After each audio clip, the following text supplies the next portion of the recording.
o Gabriel Veron, né? Severino, só para explicar um pouquinho sobre essa história do Gabriel Veron. Eu conversei com um dos representantes do Veron, não vou citar se é o Lupércio ou o Fábio Melo. O que eu posso dizer é que o Fábio Melo está indo para a cidade do Porto nessa semana, que está começando agora, para se reunir com o pessoal do Porto. E são 4, ou eram 4 os interessados. O Atlético Mineiro, eu acho que o Galo já saiu da parada, porque o Galo contratou o Coelho e também o Júnior Santos, o São Paulo, o Santos e o Vasco da Gama, tá? E a ideia do Fábio Melo, ao levar as propostas de empréstimo para o Porto, é tentar convencer o clube português a desistir dessa ideia de vender. Ninguém vai comprar o Gabriel Veron por 10 milhões de euros. Se você perguntar para o Júlio Casares, para o Rui Costa ou para qualquer outro dirigente se o São Paulo tem negociações por atacante, eles vão dizer que não. Mas essa fonte que eu ouvi, ela é bastante confiável e disse que existe sim uma negociação, uma consulta do São Paulo em relação ao Gabriel Veron sem proposta ainda. Deixa eu colocar só um tema na pauta.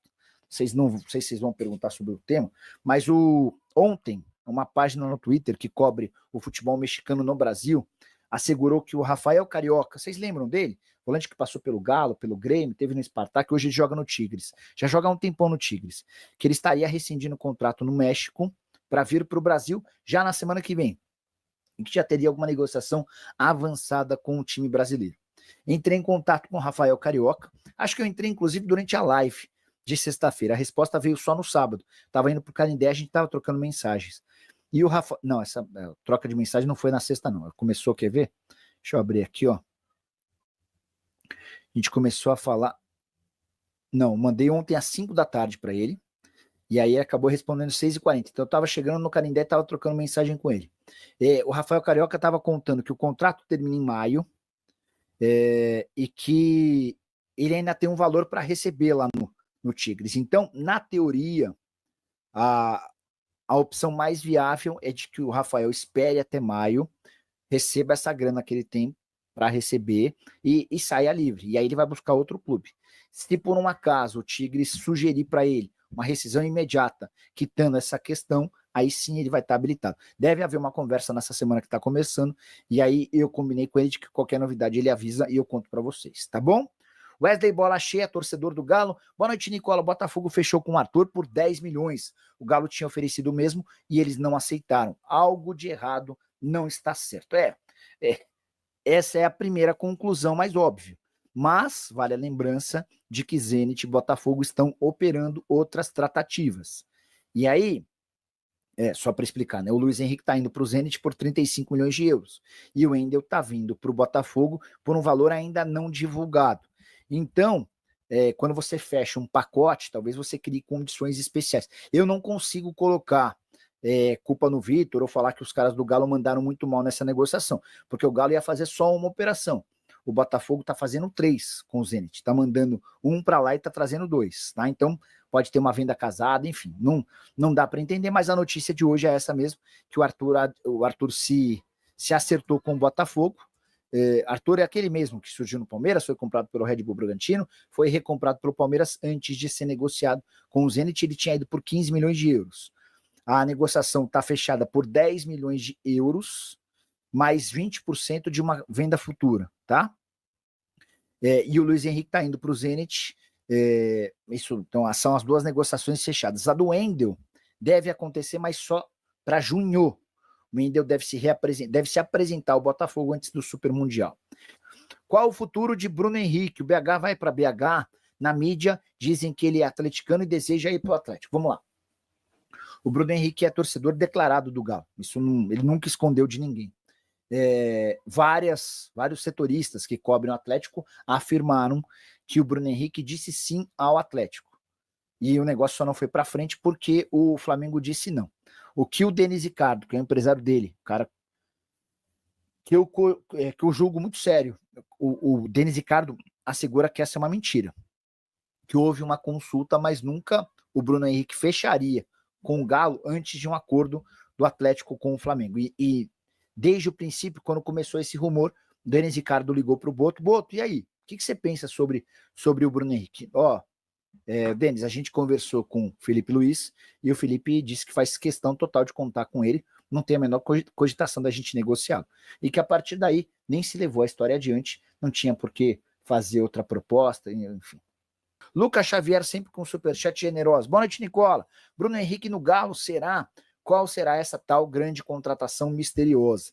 Lucas, essa história de contratação misteriosa, só, óbvio que você sabe, mas só para contextualizar para quem está assistindo, ela ficou pública quando o Vitor disse que viria alguém grande, né? E aí ficou subentendido que esse alguém grande é maior do que o Júnior Santos. O Júnior está sendo comprado junto ao Botafogo por 7 milhões e meio de dólares fixos, mais 500 mil dólares de bônus. Então, estão pensando em alguém grandão mesmo, né? O Bruno Henrique teria esse peso. Só se o Denis Ricardo estiver me enganando profundamente. O Denis é um empresário dele. O Denis garante que não há negociação e que o Flamengo não vende o atleta. O Arthur foi uma possibilidade, mas o Arthur fechou com o Botafogo, está indo para o Botafogo, possivelmente para o lugar do Júnior Santos. E aí o Botafogo vende o Júnior por 7,5 de dólares e compra o Arthur por 10 milhões de euros. São jogadores de característica diferente, né? O Júnior é muito mais artilheiro do que o Júnior é muito mais artilheiro do que o Arthur, só que o Arthur mais novo do que o Júnior Santos. Nicola, por que o Galo não pega o Rony? Pergunta do Ney Castro. O Ney, o Rony chegou a conversar com o Atlético em meio às tratativas pelo Paulinho, mas na época o Palmeiras estava pedindo 12 milhões de euros. E aí inviabilizaria os números que estavam sendo debatidos por lá. Boa noite, Jorge. Alguma chance de Soteldo? Sobre o Soteldo. O Atlético chegou a fazer proposta nessa semana que passou, 5 milhões de euros para o Santos, mais 2 jogadores por empréstimo. E o Santos disse não. Vamos lá. Vitor Santos, o Galo contratou bem. Júnior Santos e Coelho são bons jogadores. E se o cara pediu para ligar... acabou o primeiro tempo no Moisés Lucarelli, tá? Ponte Preta 1, Santos 0, Campeonato Paulista. O senhor vai bem? O senhor vai bem? Graças a Deus. Tô numa live aqui, não vou falar teu nome, tá? Que vai que é uma informação exclusiva, alguma coisa assim, então não sei. Mas se não... Boa.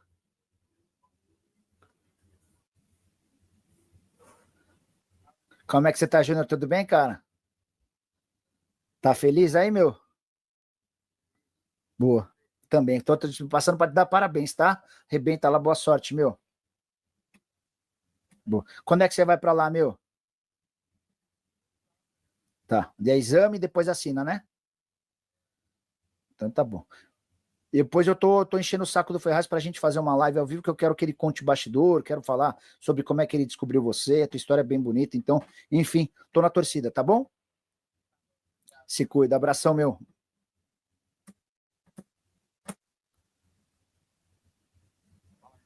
Boa, Ferraz. O convite da live tá feito, tá? Tô te esperando aqui para poder contar os bastidores desse negócio, falar do Cleiton e dos outros atletas. Boa. Abraço, meu. Fechado. Tchau, tchau. Valeu. Tamo junto. O Júnior Santos está em São Paulo, nesse momento, jantando com o Ferraz. Falei com os dois agora. E o Júnior está embarcando amanhã para Belo Horizonte para a realização de exames médicos e assinatura do contrato, tá? Então, torcedor do Galo, espere só mais um pouquinho. O negócio vai se tornar definitivo nessa segunda-feira, tá bom? Então, assim, ó, só para quem está chegando agora, no começo da live, um dos superchats foi: Nicola, o Júnior Santos chega quando em Belo Horizonte? E aí eu mandei mensagem pro Edivaldo Ferraz, que é o representante do Júnior. Mandei no comecinho da live. A resposta veio agora há pouco. Ele mandou uma foto do próprio Edivaldo jantando com o Júnior Santos. Eu falei: vocês estão aonde? E aí foi na hora que o Edivaldo Ferraz ligou. Ele disse que o Júnior queria mandar um abraço. Até troquei algumas palavras com o Júnior, desejando sorte e tal. E a notícia, o que é o importante, vem agora, né? O Júnior Santos está em São Paulo, jantando, vai passar a noite por aqui, e amanhã embarca para Belo Horizonte para realização de exames médicos e assinatura de contrato por 4 anos no Galo. Tá? Então tá tudo sacramentado, agora falta só a questão burocrática e a realização de exames médicos que está marcada para essa segunda-feira. Tá? Então a última etapa para a confirmação da chegada do artilheiro da Libertadores na América de 2024 no Atlético, operação de 7 milhões e meio de dólares fixos, mais 500 mil dólares em bônus, tá bom? Sobre Arana, o Arana revelou depois do jogo contra o Cruzeiro que recebeu uma sondagem do Corinthians. Não há nenhuma chance dessa história prosperar, nenhuma. Nicola, mas o próprio Arana falou, sim, o Arana admitiu que houve uma sondagem que não se transformou em proposta, o Corinthians não tem grana para fazer novos investimentos, especialmente desse tamanho, o Atlético vai pedir 10, 12, 13 milhões de euros para vender o Arana. Sobre Gabriel Veron, um dos representantes do Veron me contou que São Paulo, Santos, Vasco e Atlético Mineiro procuraram para tentar uma negociação por empréstimo. O Porto estava relutando com essa ideia, a ideia do Porto era vendê-lo, mas Fábio Melo, que é um dos empresários do atleta, vai à cidade do Porto nessa semana que está começando para discutir com o Porto uma possibilidade de empréstimo por uma temporada, tá? Isso vai ser debatido, vamos ver se essa história avança. A ideia é mostrar que ninguém vai fazer proposta para a compra do Gabriel Veron, especialmente pelos 10 milhões de euros que o Porto pede. Sobre Bruno Henrique, muita especulação de que ele já se acertou com o Galo. O empresário dele jura de pé junto que é fake news. Foi dessa maneira que ele tratou as notícias sobre um eventual acordo. E mais do que isso, ele me contou que conversou com o José Boto, diretor executivo de futebol do Flamengo, e ouviu que o Flamengo não tem nenhuma intenção de negociar o Bruno Henrique, que foi titular no empate em 0-0 com o São Paulo nesse domingo lá nos Estados Unidos. E aí, torcedor atleticano, esse aí é o nosso vídeo trazendo as últimas informações. O Jorge Nicola falando sobre o Galo, né, agitando o mercado. O Galo que vinha fraco, né, nesse mercado, deixando o torcedor preocupado. E agora o Galo acerta aí a contratação de Júnior Santos, que chega nesta segunda-feira na cidade do Galo para fazer os últimos detalhes, né? Exame, essas coisas todas, para poder assinar com o Galo após o Galo comprá-lo do Botafogo. O Galo também que contratou o Coelho, né? Atacante do Atlético Paranaense. E tem aí encaminhado, né? Essa possível chegada de Bruno Henrique. O empresário garante ao Jorge Nicola que não tem negociação, que o Flamengo bate o pé, que vai segurar o jogador, não vai negociar o jogador. E outras pessoas afirmam que tem negociações avançadas e que Bruno Henrique pode chegar para reforçar o Galo. Quero sua opinião nos comentários, e deixa o like no vídeo, se inscreve no canal, ative o sininho de notificações, que é muito importante para você receber todo o conteúdo aqui do canal Cortes do Galo. E também compartilhar o canal, né, no grupo de amigos aí seus, para todos eles também se inscrever no canal e vir acompanhar essa família aqui que só cresce. Forte abraço e saudações atleticanas.